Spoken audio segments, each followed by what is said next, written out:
Hello बच्चों, let's read the question. In the given circuit, the charge on 4 microfarad capacitor will be.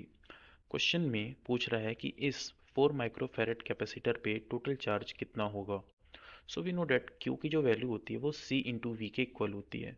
तो C तो दिया हुआ है, हमें पोटेंशियल निकालना पड़ेगा कि इस 4 माइक्रोफैरेड पे कितना पोटेंशियल ड्रॉप हो रहा है. और इस सर्किट को हम फिर से बनाना चाहें तो दिस विल बी 4 माइक्रोफैरेड. ये 1 और 5 पैरेलल में है तो इनका इक्विवेलेंट होगा C1 plus C2 date is 6 microfarad. और ये नीचे वाली रो में 3 माइक्रोफैरड और लास्ट रो में हमारी बैटरी जो कि 10 वोल्ट की है.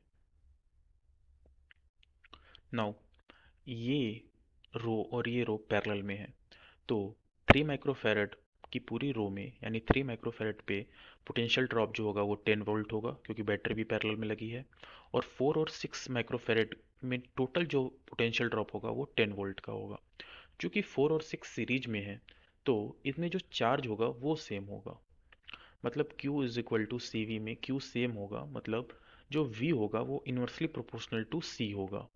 तो अगर हमको पोटेंशियल निकालना है 4 पे सो उसकी वैल्यू होगी V एट 4.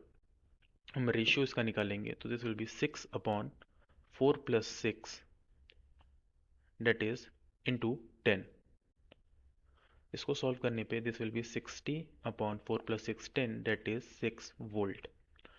तो 4 माइक्रोफैरेड के कैपेसिटर पे जो पोटेंशियल ड्रॉप होगा वो 6 वोल्ट का होगा.